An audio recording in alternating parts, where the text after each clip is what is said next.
and Webrecorder intro to Browsertrix for folks that are interested in archiving Black life and experiences online, Black archivists, folks who already create collections on Black life, and anyone else who is here with us today, welcome.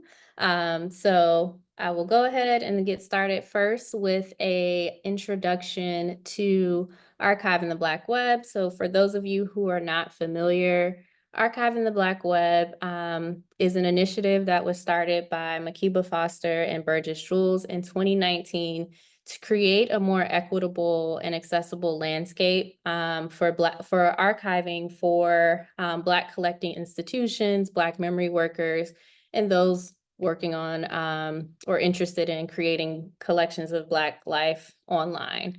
Web archiving has existed for as long as the internet has, so about 30 years. However, web archiving has mostly taken place in well-resourced institutions, academic institutions, where Black life and experiences have not been the priority in their physical collections, and that is mirrored in their web archiving collections as well. And so we asked, who is doing the archiving of Black life online? And we, of course, have wonderful researchers like some of those that are here today, like Dr. Meredith Clark, and some of our Archiving the Black Web initiative researchers that are here as well as my colleagues from Webrecorder. So with that, well, I'll say one more thing. Be on the lookout in the future, which I'll say this again probably before we're done, for a web archiving school from Archiving the Black Web for all the communities that I've named like 10 times already, that will be taking place in 2025. So if you're interested, you like what you see here today, and you want to dig deeper and really sort of facilitate your own web archiving program and manage your own collections, you may be interested in joining Work School or Web Archiving School next year. And with that, I'll pass it to my colleagues at Webrecorder. Hi, everyone. Thank you so much for joining us today. My name is Camille Lawrence, and I'm the program manager here at Webrecorder. Just to give a small background about Webrecorder, Webrecorder was founded by Ilya Kramer, shout out to Ilya, who has from the beginning really created quality open source tools to enable web archiving for all, allowing folks with any level of web archiving experience to browse the web, to build their own web archives, and to accurately replay them at a later date. Here at Webrecorder, we have a suite of tools that we've created and provide, including archive web page, replay web page, Browsertrix, and our Browsertrix crawler extension. We're going to get into that a little bit later, but at this point, I want to turn it over to Lorena so that she can introduce herself. Hi, everyone. I'm Lorena Ramirez-Lopez. I'm the community developer. I also do the research and educational content. So I'm a technical writer for Webrecorder and doing all those videos. And I'm really excited for you all to dive into the web with us. So with that, we'll start how the internet works. And you don't need to be an engineer to understand how the internet works, but understanding the internet's infrastructure will help you better scope your collections, what you want to archive, and how to do it. All right, so origin story. The origin story of the internet dates back to 1969, when the United States Department of Defense funded a project called ARPANET. This was the precursor of the internet as we know it now. It literally was just a network of like 4 to 5 computers run by government agencies and universities, and they expanded. And with expansion, you need control and policies so that everyone is following the same standards and technical implementations. So in the 70s, the Transmission Control Protocol, or TCP, and the Internet Protocol, IP, we might recognize that, were created to provide standards around transfer of data that would allow these early networks to communicate with each other. And they are separate protocols that work together to ensure that data is delivered to its intended destination within the network. So IP obtains and defines the IP address of the application or device the data must be sent to. And then TCP is responsible for routing that data through the network and ensuring it gets delivered to the destination that the IP has defined. So as the network kept growing, more networks adopted these protocols. And to distinguish each network, they were giving unique IP addresses. So this meant you need to know the actual numbers for these IP addresses in order to find and to connect that device. I'd like you all to put these IP addresses in your search bar, if you will let me. I'm just gonna try to find it. And also, if there's any questions in the chat, Zakiya, Camille, let me know if I'm going too fast or if people want to see something more.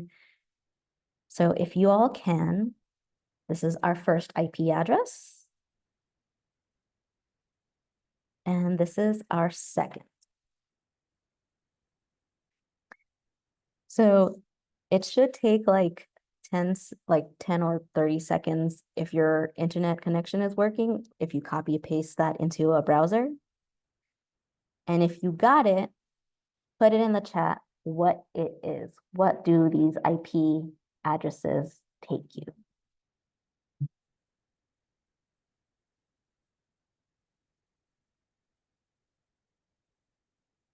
All right, we got one. Did it just only work for? There we go. We get more folks. The internet is working. We've confirmed it. Perfect. So those IP addresses should correspond to Google and DuckDuckGo. So now typing the actual address numbers was a horrible experience. I barely remember my own number, so I'd had no chance remembering the IP address for Google. And so this is why in 1983, the Domain Name System, or DNS, came out. And because searching for the names was easier than searching for IP addresses, more websites popped up, and now we can just type DuckDuckGo or Google rather than 521-421-24215. So to boil down a little bit what the internet is, it's just a bunch of network connections.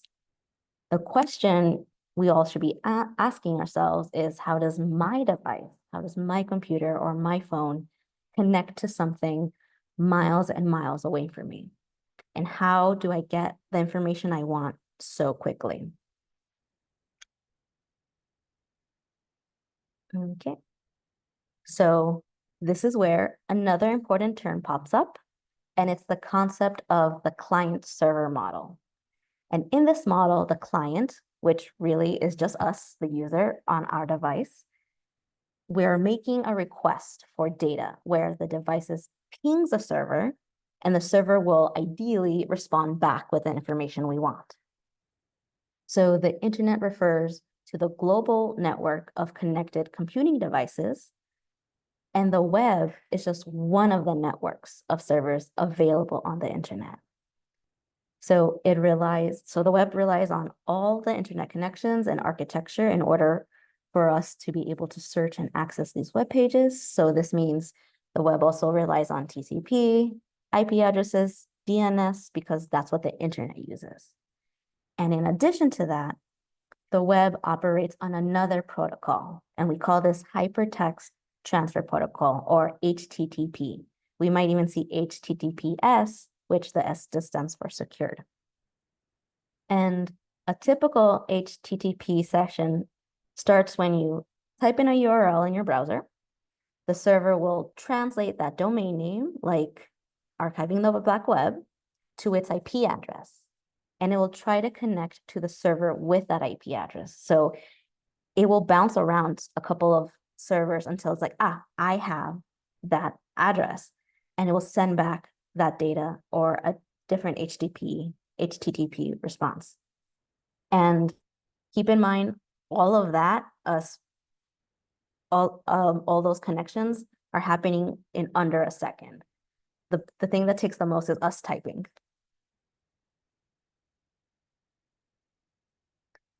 Okay, so continuing on in our timeline, the 70s and 80s was the growth of the internet, and in the 90s, when the web emerged, we began experiencing a growth of not only structural networking, but also social networking and access. So regular folks, not just universities or government organizations, had access to all these connections.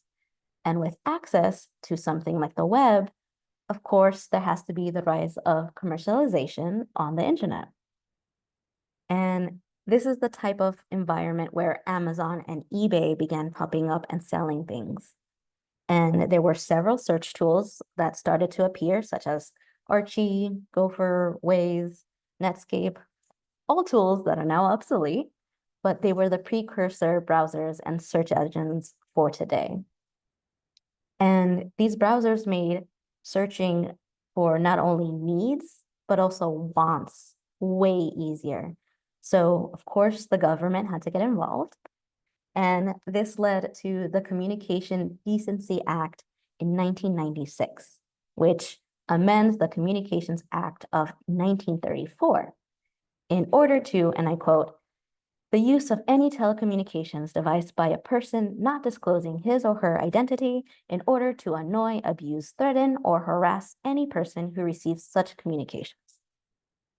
So this was an effort to combat the growing amount of objectionable material on the web. Basically, the government was concerned about porn. And of course, in 1998, Google launches, as does Mozilla. And with these networks, we begin seeing peer-to-peer networking. Some of you might have heard of Napster or Pirate Bay. Don't know, maybe. It was what we used to share music because Spotify and Apple Music didn't exist for us back in the day, at least not for me. And by 1999, from ARPANET's original 4 to 6 computers, the number of users reached to 150 million, and more than half of them were from the United States. So this era of the 90s, when the web emerges, is what we called Web 1.0. And we can distinguish this era by static information. You can only read content. Whatever got posted is what you saw. Our second era of internet services focuses on interaction. So this is the participatory web, or Web 2.0, where you can now not only read, but also write. And this, the Web 2.0, is most likely the type of platforms that you're interested in archiving. It's the user-generated content. It's the photos and videos you upload to share. It's the blogs and words of what you're writing being shared to worldwide communities. And Lorena, mhm. before we move on really quick, could you repeat the name of the bill that essentially where the government was concerned about porn online? Yes. So it was, I'll copy paste it. Thank you. Of course, it is important because it's like, why government? So this is the original one. That is when it popped up for the internet and the web. And it amended this original bill, this amendment, which is Communications Act of 1934, because that was around the time when radio and telephones came out. And it's like, oh my gosh, no. How are We we gonna gotta regulate it. We gotta regulate it and then see how we can get money out of taxes. But keep in mind, like, you see that difference of years. It's like nothing else happened in between. And then when the web happened, it's like, okay, we have to do this. And honestly, we need another relook kind of, because the web has grown so much and we have so much more access. Because since we have such an incredibly powerful platform, there, of course, come a lot of issues and consequences and responsibilities. And so that is where I will hand it over to you, Zakiya. All right. So before we get far into web archiving and actually how it works and getting into our demo, we always like to talk about ethics and all the responsibilities that come with doing this work. Next slide, please. So I think everyone here can tell us what an archive means. But in case there are many definitions swirling around in your head, which as an archivist, I could say that, yeah, there are quite a few definitions and ways that we can express it. But essentially, an archive is okay, I think my headphones just connected. Can you still hear me? Okay. Technology. Okay.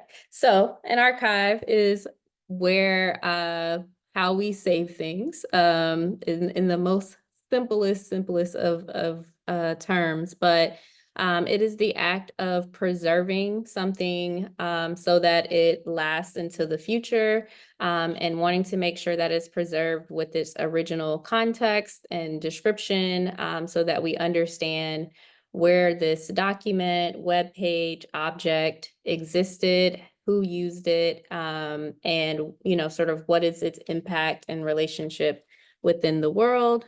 So we have archivists, many of whom are here with us in attendance, who do the very hard work of preserving these materials and making sure that they continue to last into the future and make sure that they're available for researchers of all sorts, families, scholars, just curious individuals who are interested in their past. And yeah, that's the archive. And so when we think about web archiving, which we'll dig into a little bit more, it is the preservation of this thing that we are currently using in order to be here on Zoom together, in its many contexts and the ways that it shifts and shapes the world that we live in.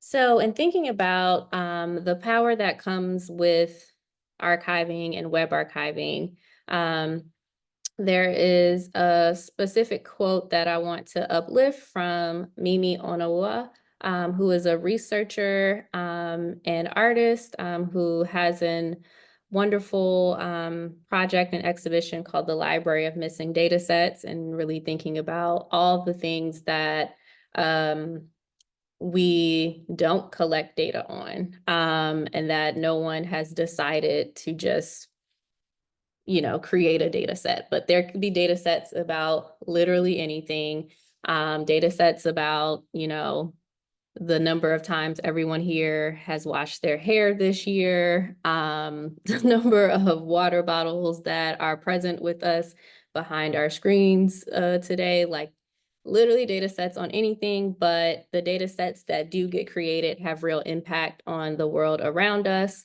As people take these data sets, they interpret them and they make decisions about what kind of housing exists, what type of services exist in our neighborhoods. And the same is for archives. The archives that exist allow people to come to conclusions and understand the world in a certain way and make decisions about different communities based on the knowledge that they find in archives, and they think that that is like the full context about that community. I almost knocked the table over because I get really passionate about really thinking about the power that is that comes with this role and in doing archiving. And so just to read the quote, to collect, record, and archive aspects of the world is an intentional act, one that typically benefits those who have the power to decide what should be collected.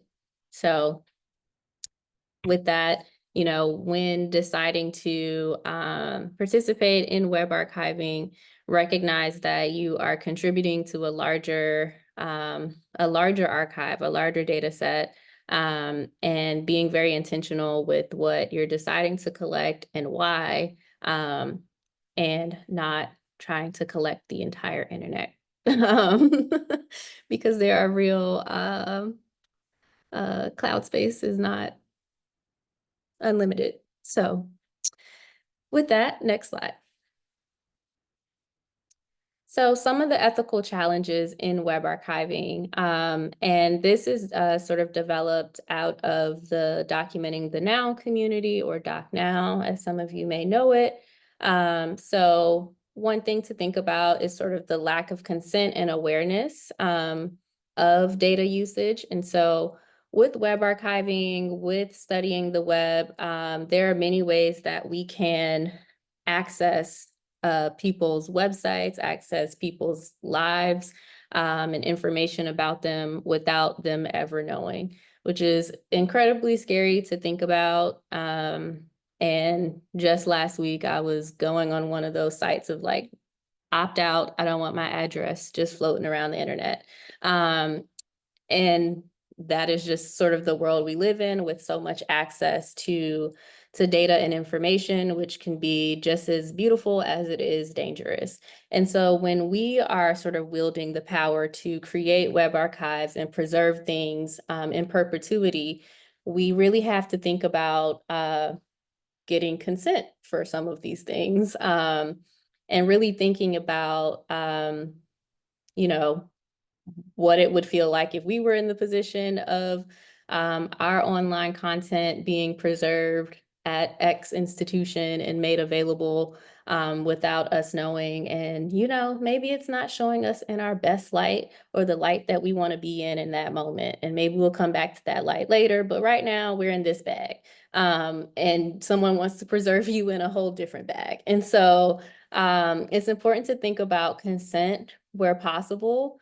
And also being engaged with the communities that you may be documenting, or the community of origin of an individual that you may be documenting their content, to sort of be in conversation and really have an understanding as best as possible of what their values are, and, you know, possibly their intentions for this content, and whether, you know, they would agree with it ending up in, you know, your web archive or someone else's, or an institutional one. And, you know, different from sort of physical archives, where oftentimes the contributors or creators are no longer earthside. A lot of the folks that are creating content online or may still be with us. And so where consent is possible, we try to get it. Related to that, thinking about the possibility of misuse, and always wanting to be a good steward of the data that we do collect. So that is sort of thinking about, you know, keeping things safe and on private devices, hard drives, and, you know, sort of having knowledge of everyone who has access to the data, and ensuring that everyone shares the same values and possibly political commitments. And so that we can avoid the potential misuse of data that, you know, may be benign in like your intentions, but, you know, could be used in another way. Thinking specifically, or in one example of, you know, wanting to document a protest or organizing, and seeing it as a beautiful thing, and wanting to, you know, make sure that we are able to learn from movements in the future. But some actions may be, you know, something that could be prosecuted for, or in a state of policing, anything can be. So just wanting to make sure that the things that we are documenting and preserving, you know, stay in safe places. related, there are potential harms, and thinking that everything that is legal is not always ethical, everything ethical is not always legal. And so just wanting to think about all the potential harms as we document and preserve things online, and really kind of playing worst case scenario of, you know, if I preserve this, is there anything on this web page that could bring harm to some of the individuals or communities that are sort of included here, and then doing what's necessary to try to protect those individuals and content creators, or, you know, someone who's included in someone else's content. And then lastly, for those of us who really may be approaching this work from an archival standpoint and wanting to create long-term collections for research, for you know, just to have these things be accessible and to really understand people's existence online and in online spaces.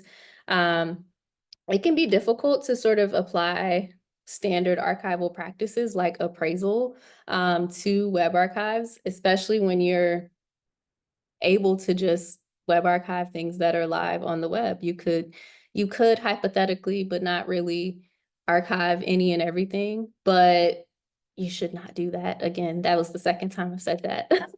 You cannot take everything.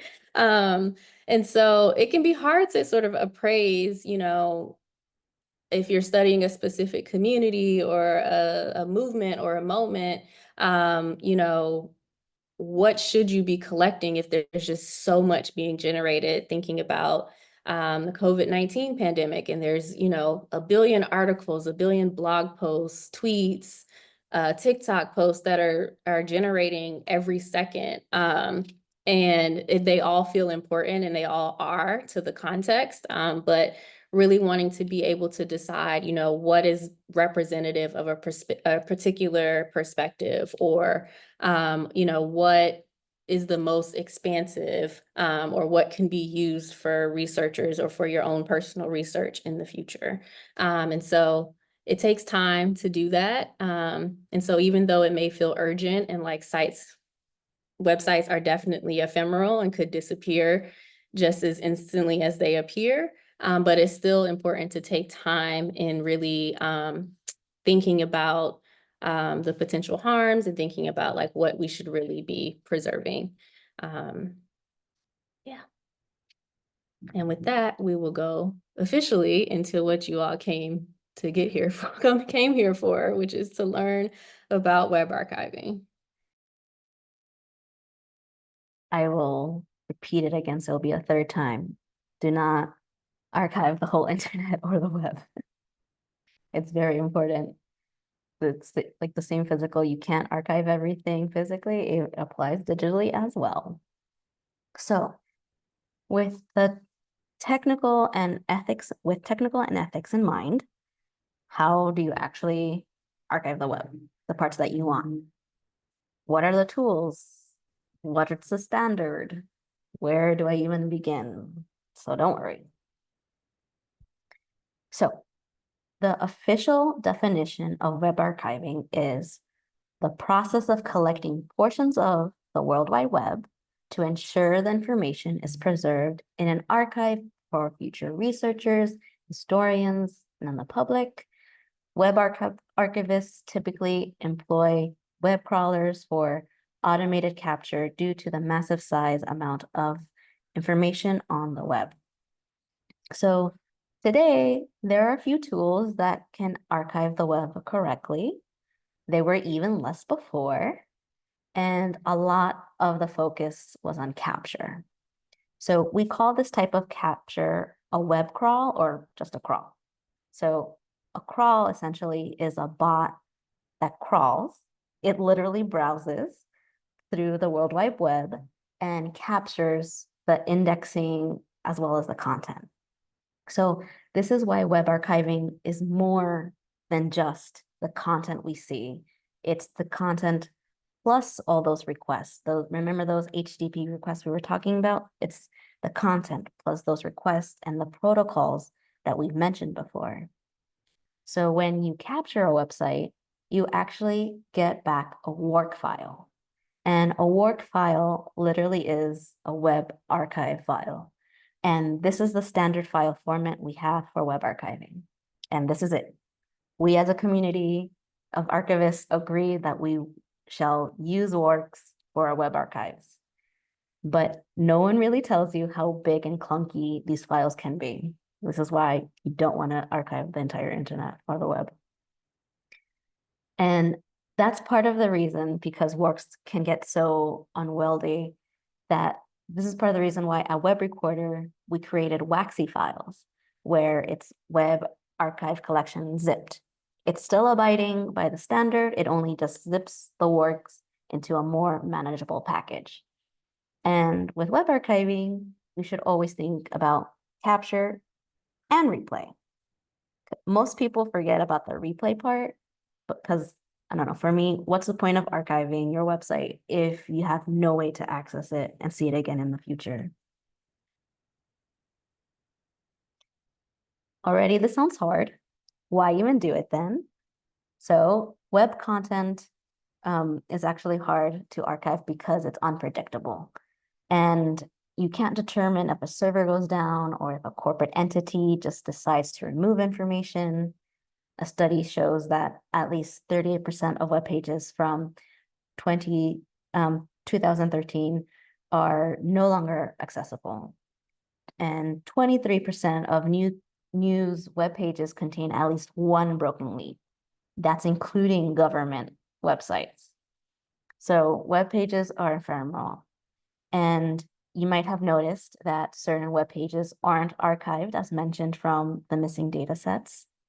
So this is why you as a user have control, at least over the content you create on the web. So let's just say, okay, Lorena, I'm convinced I'm going to archive the web how I see fit and my portion. So we should archive. So how do we actually do that? What tool should I or could I use? And there are some options. So Paratrix was one of the first web crawlers used to capture websites. It was used in terminal though, so it was very technical. And another option is using subscription services. But if you're part of a community or even just a sole person researching or trying to archive your own website, a lot of the fees are out of budget because they were meant for institutions rather than individuals. So this is part of the reason why Archive Web Page and Browsertrix were created. This is why Webrecorder exists, because we want to make an suite of open source tools that so the user can archive the web and the web can be accessible to all.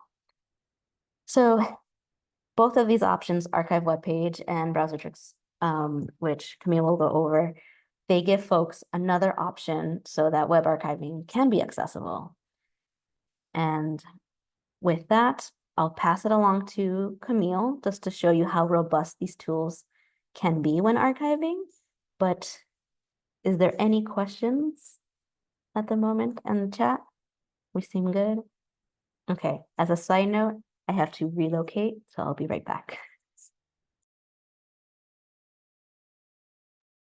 Thank you so much, Zakiya and Lorena, for giving us that background and introduction to the internet and ethics and some of the tools we have here at Webrecorder.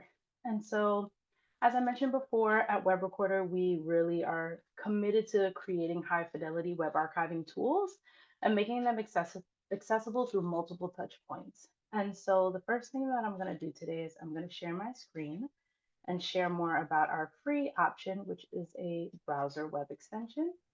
And we highly encourage you to use this web extension in Google Chrome because it is a Chrome-based extension. All right. Go ahead and share my screen. And I'm handing over the screen to you. Okay. There we go. Bye. So I'm going to go ahead and drop this URL into the chat.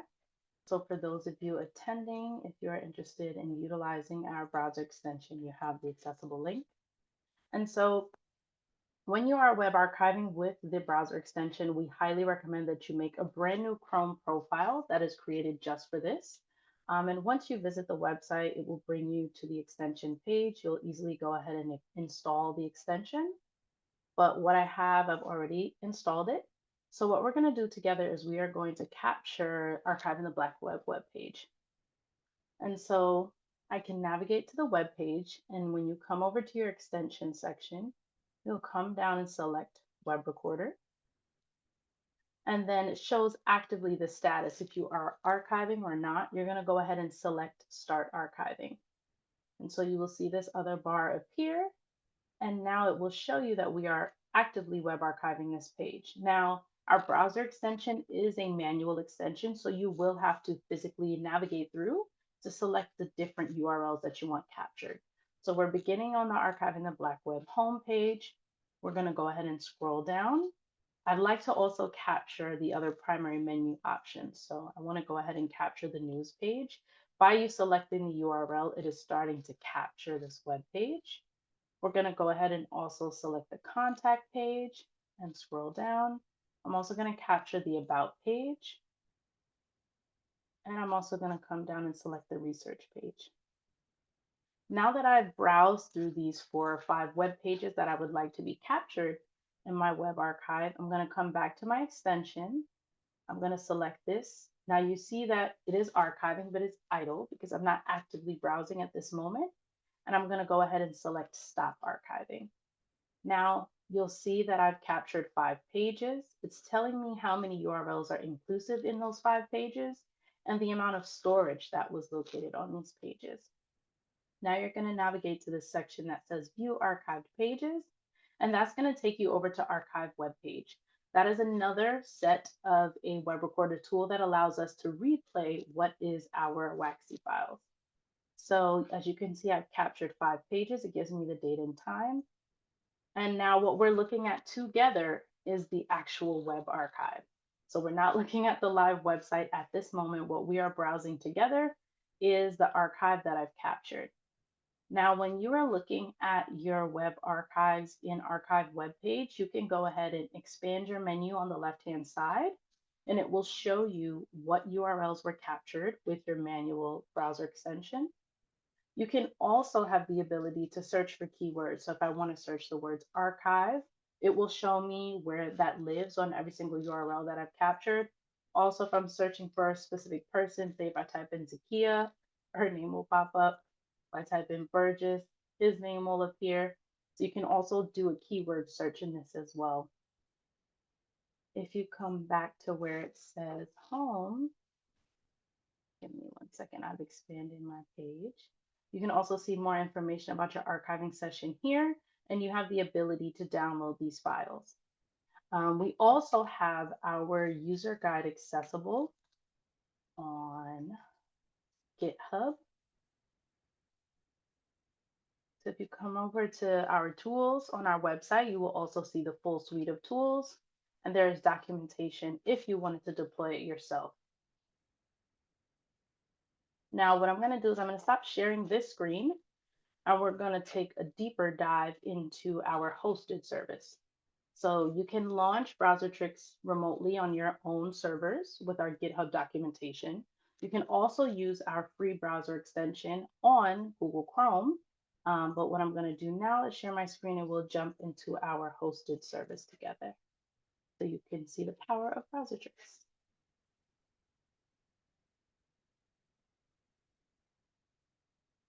Okay, awesome.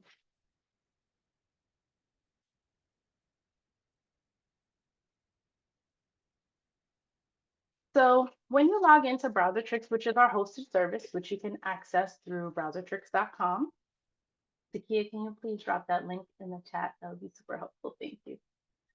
Once you subscribe to our hosted service and you log in, you will navigate then to what we call our dashboard. So I'm clearly on an administrative account, otherwise you wouldn't see this. But when you log in, this is your dashboard. The organization or username appears here. And this is just an overview of all of your actions within our hosted service. So it shows you how much storage you have available, how many crawls you facilitated, how many uploads, because you do have the ability to upload web archives. Browser profiles, we'll get into that in a second. And it also shows you how many archived items have been completed. Everyone is allocated a different amount of crawling time in their different subscription levels. So here it shows me I have 201 minutes remaining, and I do actively have one crawl running. You also have the ability to come down into this drop down menu and take a deeper look at your usage history. And usage history has been really important for us because that allows us to take a deeper dive into seeing our crawl history over time. So we can anticipate if we need to increase our crawl size or crawl minutes. If we're going to do a large capture of like a large university domain, we can map that out in advance, which is really helpful when you're web archiving and collaborating with other individuals in your institution or archives group. Now, from your homepage and your dashboard, you have the ability to create a new crawl workflow, as in facilitate a crawl of a web page. You also have the ability to upload as well. So together, the same way that I went ahead and captured the archive in the Black web page manually, I'm going to go ahead and capture it automated through Browsertrix hosted service. So whatever website you'd like to capture, you're going to navigate to that website. Then you're going to go ahead and come back to Browsertrix. Now, in the workflow, a crawl workflow is essentially your workflow, your how-to, your guide in how you would like this URL to be captured. So for this demo, I want to go ahead and capture everything in this same domain, and I'm going to go ahead and paste my URL here. This is the website that I want captured, and it will let you know that you're going to crawl all the pages on archiving the Black web. And I want to go ahead and ignore anything else in the subdomains. As you are also configuring your crawl workflow, you do have our user guide that is embedded here. So as you are creating your crawl, if you have questions or want more specifications on a specific feature, you can go ahead and expand your user guide.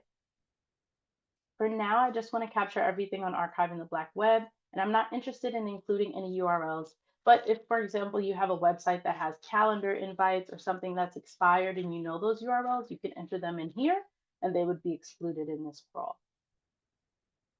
Now, in your next step, for the sake of the demo, I'm going to cap this at 50 pages. If we were capturing a domain that had 200 pages, we would be here for a little bit longer. So I'm going to cap it at 50 pages. Naturally, the default of the page per limits, the page load timeout, we leave it at 120 seconds. And same thing for behavior timeout. Now, if we were capturing social media together, right? If we were capturing Instagram or Facebook, that has a lot of dynamic elements where one post may have multiple slides that the automated crawler needs to browse through. We would go ahead and increase our page per limits, the timeout, but otherwise keeping it at the default 120 seconds is fine. And we're always going to keep auto scroll behavior on. Now, browser settings are unique because we are choosing if we want to add a browser profile. A browser profile is essentially a login that you have behind a paywall. It could be with social media, it could be with a Microsoft SharePoint. Anything that's behind a browser profile or behind a paywall is what we consider a browser profile. I'll get into that a little bit later. But because the website we're crawling is public facing, we don't have to utilize a browser profile. As we're watching the crawl, we only need 4 browser windows. And if you're crawling a website that you know has a lot of ads that pop up, you do have the ability to block them.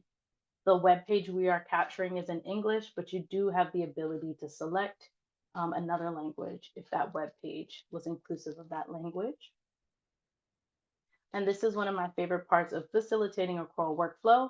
If I wanted to schedule this workflow to go on a recurring basis, you have the ability to select if you want Browsertrix to automatically capture this on a daily basis, a weekly basis, or a monthly basis.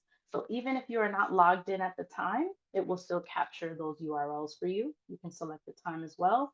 But for the sake of the demo today, we're not going to go ahead and schedule a recurring crawl.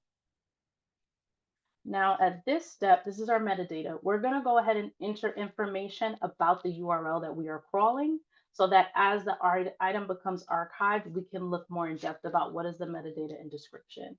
So right now we're just capturing the archive in the Black Web website. And the description is a live demo test. Now, if you wanted to add hashtags to be connected to your crawls, you absolutely have the ability to do so. and if this crawl was going to be automatically deposited into a collection, which I'll get into in a second, you can also add that collection here. So we're going to go ahead to the next step. Now, before you launch this crawl, you do have the ability to review your settings in depth. You look right back at the scope, limits, etc. And if everything looks great to you, you can go ahead and save your workflow. Now, by this run on save is automatically always on. If you wanted to turn this off and save the workflow, you have the ability to do so. But by toggling this on, that means we're going to go ahead and start this crawl together right now. Now, the major point of difference between the manual web archiving with the browser extension and Browsertrix hosted service is that once we input the information, the crawler is automatically going to spin it up and do the work for us. So on this page, you will see the status will continue to update as it starts to browse the URL. The total size will increase. The amount of pages that will be captured will show here as well. And the amount of browser windows are open are 4.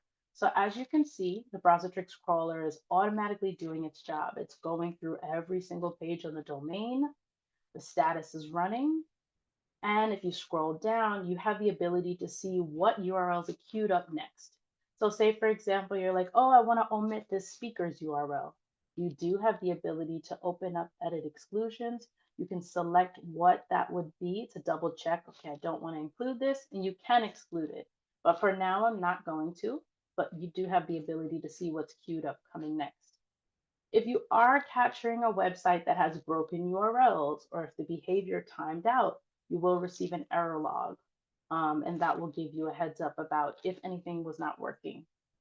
Otherwise, if you'd like to sit here and watch it, you can, but as you see, it captured 40 pages in 1 minute and 22 seconds. So now what it's doing, the crawl is complete. It is now uploading the WAXI file into Browsertrix and the status is complete. And so now that the crawl is completed, let's navigate over to our top head menu so we can see where it lives. So crawling is where all of your crawl workflows live. Your workflow is your recipe, your how-to for web archiving. Now, your workflows cannot be deleted, but the output of those workflows is your archived items. And so you do have the ability to delete an item if you'd like. You can download it directly here when it's completed. And it also shows you the date created, the size, the pages crawled. And because Browsertrix hosted service is unique where you can have multiple people from your organization web archiving together, it will show you who facilitated this crawl.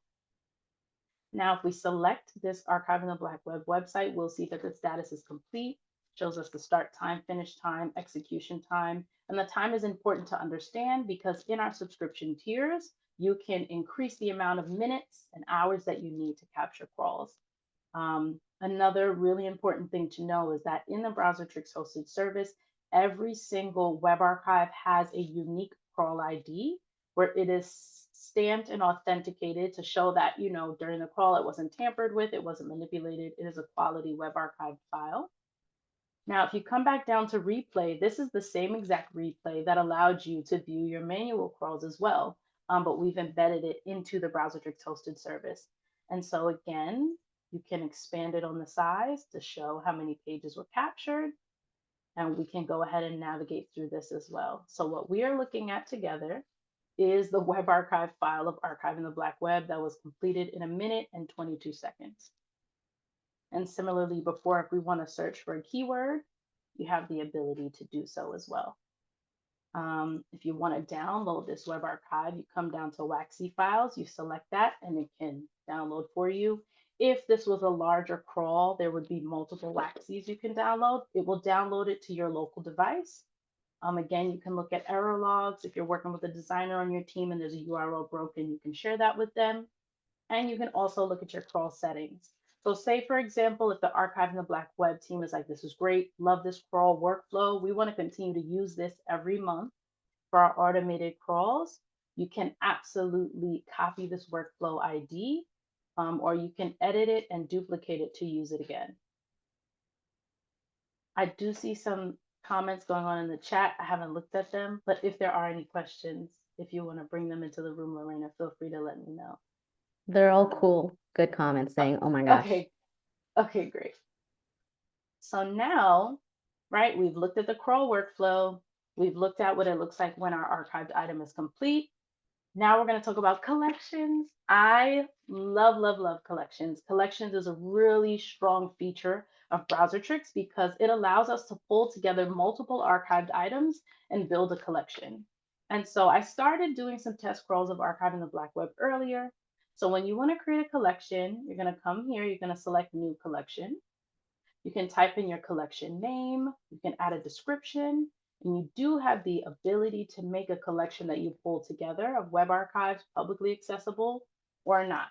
So I already created the collection. Once you create a collection, it's essentially empty. So what you'll have to do is go ahead and select the items. And I'm going to go ahead and select the other website that I captured as well. And you can also refine them by, let me see the items in this collection, or let me see only my crawls. After you've done that, you also have the ability to upload a manual web archive file if you'd like. Now that I've added a piece of an archived item to my collection, I have the ability to share it. And so you can embed this into an existing web page. Like, for example, there are some universities who've captured courses that are no longer being taught. They've put them into an archive collection and they've published that on their page. But for the sake of today's demo, I'm going to go ahead and share this collection with you all in this chat. So if you want to take a look at it in further depth, just copy and paste that entire comment into your URL, and it will take you to this collection that is shareable. And the great part about Browsertrix, you can make an unlimited amount of collections. So if you wanted to make 5,000 public-facing collections, you can absolutely do that. This is also a great tool to share with collaborators, stakeholders. If you're curating things together with people, you can share the web archives. Now it is a publicly accessible link, but the only people who will receive this link are individuals that you share it with. The next step, which is important to talk about, is browser profiles. Browser profiles are unique logins that are for any websites behind paywalls where you can enter in your login credentials and you can go ahead and save them. So you would put the URL, for example, if we're going to do Twitter, you would type in x.com. And now there's going to be an interactive browser that pops up into the Browsertrix software, and it allows you to sign into your account. You'll enter your login credentials, you will press save, and upon you pressing save, you will then have an active browser profile. And when you come back to your browser profiles, if you are facilitating a new crawl and you enter in that URL, oops, entered in the wrong URL. Let me grab the Twitter archive page. When you get to your next step of facilitating this crawl, you would go ahead and select your login for your browser profile, which is Twitter for us in this example. Let me come back to limits, settings, great, scheduling, no, metadata, archiving the Black Web Twitter test, Twitter crawl demo. And then I'm going to go ahead and let this run and capture Twitter. Now I started already one a little bit earlier before we started our crawl. And let's just come down here. As you can see, this has been capturing Archiving the Black Web's Twitter and other domains within Twitter for the last 20 minutes. We have 3,800 URLs queued up. We have currently captured 424 pages so far. And the status of this crawl is running. If we want to stop a crawl that is happening in real time, we absolutely can. You can stop the crawl and it will stop crawling. And whatever has been captured thus far in the crawl will stop. It will put itself into the WAXI format and make itself accessible. But it will not capture anything beyond what was captured before you press stop. Or you can press cancel and you can cancel and discard that crawl. Totally up to you. Now, when you do manipulate a crawl that is actively running, if you come back to your crawl workflows, the status will update. So you will see I canceled this Twitter crawl altogether. But I do have another Twitter crawl that's actively running, and it will show again who was the user in your group who facilitated this web archive action. So we've covered what is on our dashboard, right? Our storage, crawling, collections, our usage history, which has gone up in time since we've been here together. Our crawling overhead menu shows us our crawl workflows, as in our recipe or how to facilitate our crawls. Our archived items contain everything that has been archived. Our collections are all of the archived items we put together to build out a beautiful collection, whether it's private facing or public. And you see if it's private, it has the private icon. If it's public, you'll see it's shared. Browser profiles, again, are our unique logins that we need to capture web pages behind paywalls. And in your user settings, this will tell you your organization settings, right? It will tell you what is your name, what's your organization ID, who are the members who have access. Now, because we don't charge by user seats, right? You can invite individuals to crawl and collaborate with you. You can invite someone to be a viewer to just do what you're capturing. You can invite someone to just be a crawler to continue the initiative with you, or you can also add an admin to continue to manage the entire account and to upgrade your crawling quotas if you needed to. I know I said a lot. I just want to pause for a second and open up the chat to see if there's any questions or any thoughts that anyone or comments anyone wanted to share.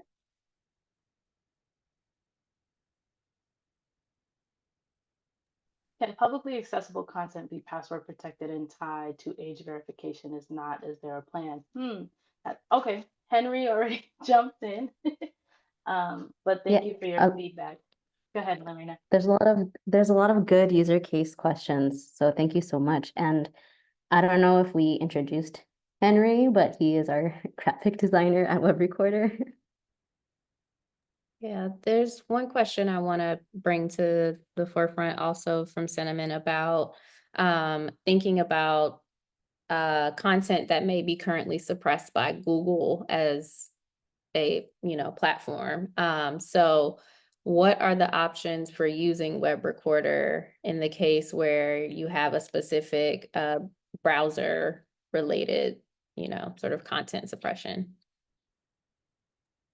Well, one thing I can say is earlier we spoke about that manual browser extension being the best to utilize on Google Chrome. Browsertrix you can launch from any browser, so it doesn't have to technically be Google Chrome.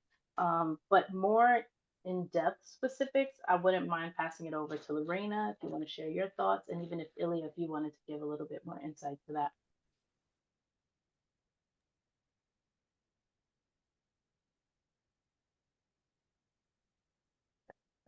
Sorry, it had cut out me. Lorena, you're breaking up a bit. And you repeat the question? Okay, I think my internet kind of came back. Okay, so the question was, in thinking about, content that may be suppressed by Google, as a browser, what are the options for using Webrecorder, outside of that? But I think, Camille, I think your answer about, Browsertrix being available on any, browser and also being able to host it locally, sort of, in that case, sort of allows you to bypass Google or any specific browsers restrictions and suppressions. I'd also add, so while archive webpage is Chromium based, replay webpage isn't. So while so we have the Browsertrix tool, which can be on any browser, but then you can also use replay webpage. So if you say the site goes down, but you have an archive of it, you can still use replay webpage to see it and view it and access it as well. And then for another question, which Henry did respond to, but thinking about sort of the content that we web archive and want to make it available, what are sort of the options for maybe things that we want to make available? Like, if we have a collection, we have, 5 web archived pages that we want to make available, but 2 of them, we want them preserved, but we don't want them public. What are the options in terms of privacy for collections on Browsertrix or the in-browser tool? Yeah, I would say a lot of times I think what makes the web archiving experience a little more seamless or less clunky is creating a workflow internally before you jump into the tool. So, for example, like pulling your whole list of URLs into a spreadsheet, right? And identifying what's high priority or what's private or what can be publicly accessible. After you facilitate those individual crawls of those URLs, I would then encourage you to build your collection. So if you do build a public facing collection, maybe you can just curate it to have the public facing URLs. But say if you're collaborating with someone, if you do share a publicly accessible link with them, just have a conversation with them or some type of agreement to ensure that they don't share that publicly accessible link outside of the scope of work that you all are doing together. I think that also is tied into the ethical practices and integrity, right? When we are web archiving, when we're working, if we're capturing things that are time sensitive or fragile or may have content that is of certain subject areas, I think it's important to really just have open and clear dialogue with your collaborators and also think intentionally about your workflows. Like, again, we don't have to capture every single thing on the web, but if you curate your workflow before you get started with the tool, I think you will have better results in how you're curating and crafting collections. And again, even because you can invite users to come into Browsertrix as viewers, if it's really sensitive and you don't want to publicly share it, you can always just create a collection, keep it private, and invite that individual as a viewer to your crawl so that they can log in and just view them only inside of the Browsertrix hosted service. Thank you for that. And I also want to just sort of name one of Henry's responses out loud, and thinking about when using the archive web.page extension. Everything that you capture lives on your computer. And then if you decide to download it, it is on your computer and no one else has access to that except for whoever has access to your computer, your browser on that specific device. So in that case, surveillance is not something that you have to be worried about besides the surveillance that we all experience on our devices. But as far as Webrecorder having access to that information, it is not available to them unless it is uploaded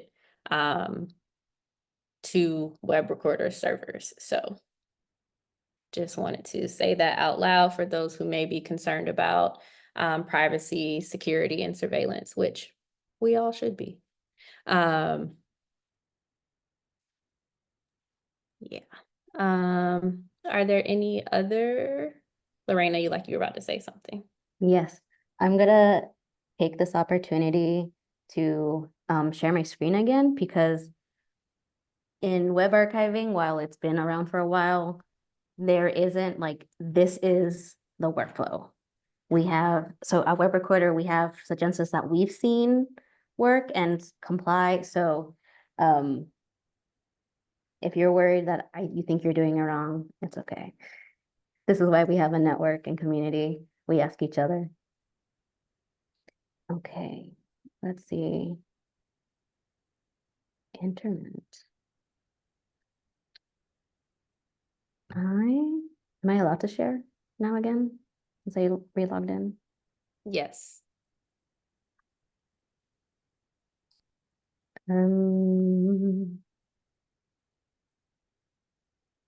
So the internet for me is saying no, so I can't share my screen. It's okay, I can share my screen. All right.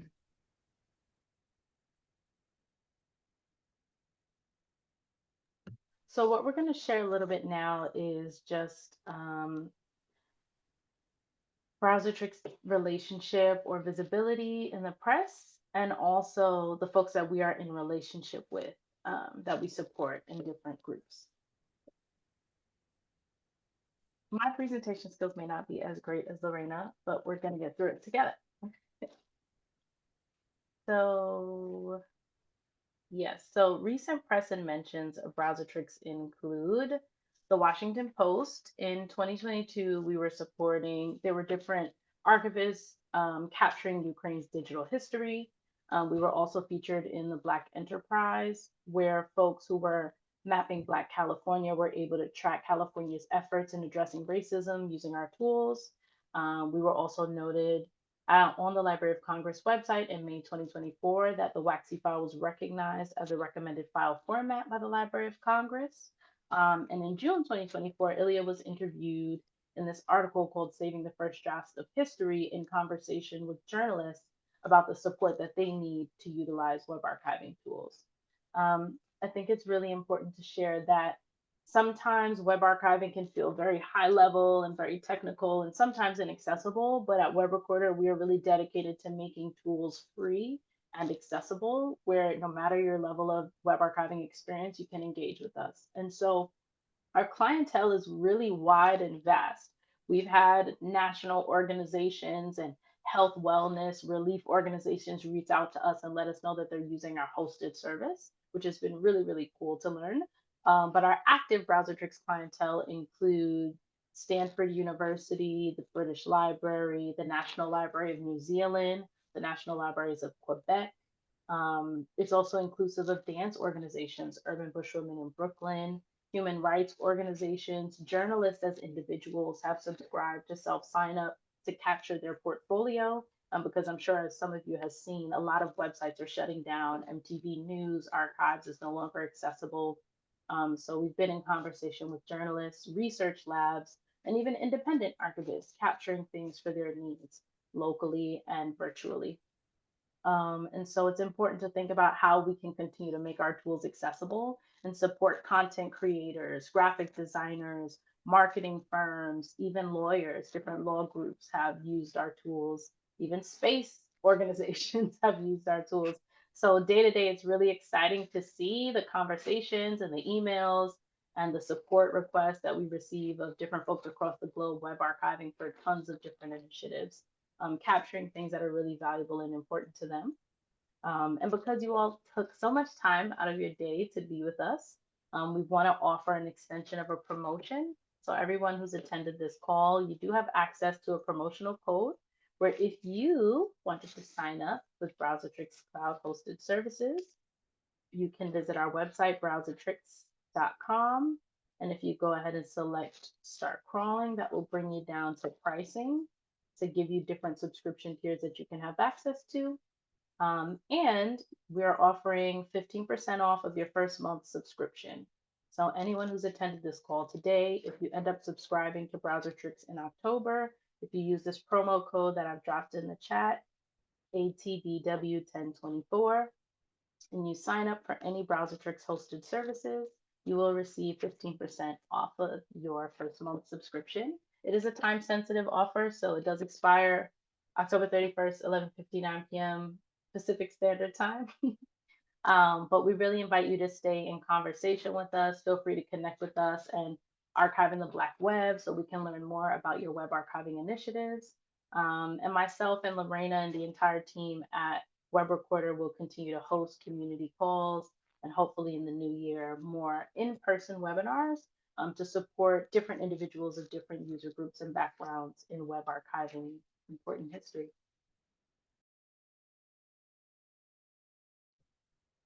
And I'll just come back around to say again that if any of you are interested in digging more deeply into web archiving as a practice, integrating it into your workflows at your institution or in your research, and you are interested, if you're interested in going further, please stay tuned to Archiving the Black Web, as we will be soon launching a web archiving school in 2025 and the years beyond. And yeah, also just stay tuned as we hope to have more events like this one, where we can walk people through amazing tools with amazing people like Camille and Lorena.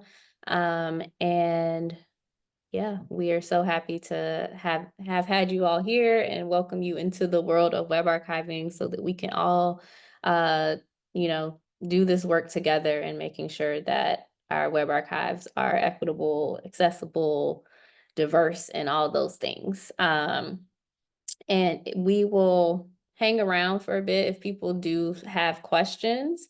And our email addresses will be in the chat.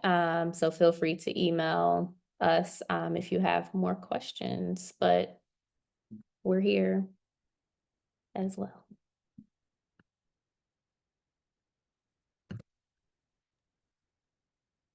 Thank you, Zakiya, for opening the space for everyone and us.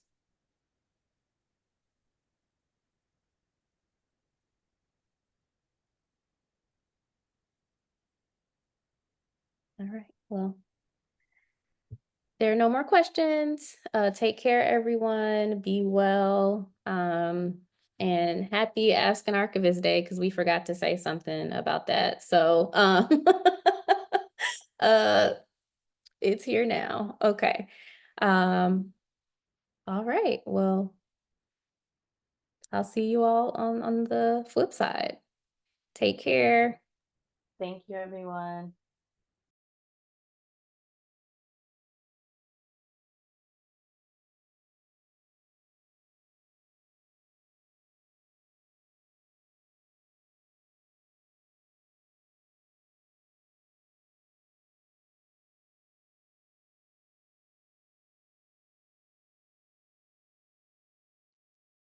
Hi. Girl, hey. I don't